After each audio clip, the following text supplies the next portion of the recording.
এটা হচ্ছে গ্রামের একটা ঐতিহ্যবাহী খাবার। এই সময়তে প্রায় গ্রামেই এই কাঁঠাল দিয়ে, কাঁঠালের মুচি দিয়ে, তেঁতুল দিয়ে ভর্তাটা খাওয়া হয়। আজকে আপনাদের সাথে শেয়ার করছি কাঁঠালের মুচি ভর্তা। এখানে কাঁঠালের মুচি আর কিছু রয়েল আছে। তারপর হচ্ছে ঝাল করে করবো, তো কাঁচামরিচ দিব, যেহেতু স্বাস্থ্যকর একটা খাবারের মতোই করতে চাচ্ছি, শুকনো মরিচটা দিব না। লবণ, তেঁতুল আর এই কাহিঁচার মধ্যে করে নিচ্ছি। প্রথমে কাঁঠালের মুচিগুলি ঝিরিঝিরি করে কেটে নিচ্ছি।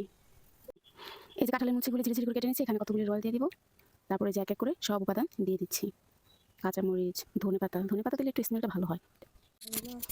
প্রথমে লবণ দিয়ে দিয়েছি পরিমাণ মতো, এখন তেঁতুলগুলি দিয়ে দিচ্ছি। ধনেপাতাগুলি এবং রুয়াই এগুলি একসাথে মিক্স করে নিচ্ছে ছোটো হয়েছে ছেঁচে। এটা হচ্ছে কি ছেঁচলে এটা একটা স্মেল আলাদা পাওয়া যায়, সবগুলো গুঁড়ো হয়ে যায়, খেতেও আলাদা একটা মজা লাগে। একটু টক যেন কম হয় সেজন্য একটু চিনি দিয়ে দিচ্ছি। অবশ্য আমি ছেঁচতে আমার হাত ব্যথা হয়ে গেছে, এখন ছোটো জন ছেঁচছি। একসাথে ছেঁচার পরে আমরা হচ্ছে এগুলি ঢেলে নেব, তারপর হচ্ছে তেঁতুলের সাথে হালকা হাতে মিক্স করে নেব। এটা হচ্ছে ছেঁচার কারণ একটাই, যেখানে এটা মিক্স করলে একটা আলাদা স্মেল পাওয়া যায় এবং খাবার যে একটা টেস্ট সেটা অসাধারণ হয়। দেখুন এটা হচ্ছে এরকম হয়েছে। হাতে এখন এটা একসাথে মিক্স করছি। অবশ্যই একটু তেঁতুল লাগবে, আমি তেঁতুল দিয়ে নিচ্ছি।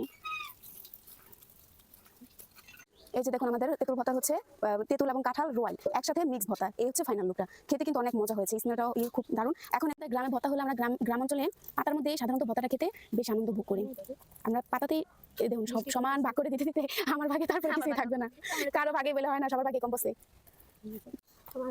সবাইকে দিতে দিতে আমার ভাগে যে এতটুকু পড়েছে। এটা হচ্ছে গ্রামের একটা ঐতিহ্যবাহী খাবার। এই সময়তে প্রায় গ্রামেই এই কাঁঠাল দিয়ে, কাঁঠালের মুচি দিয়ে, তেঁতুল দিয়ে ভর্তাটা খাওয়া হয়।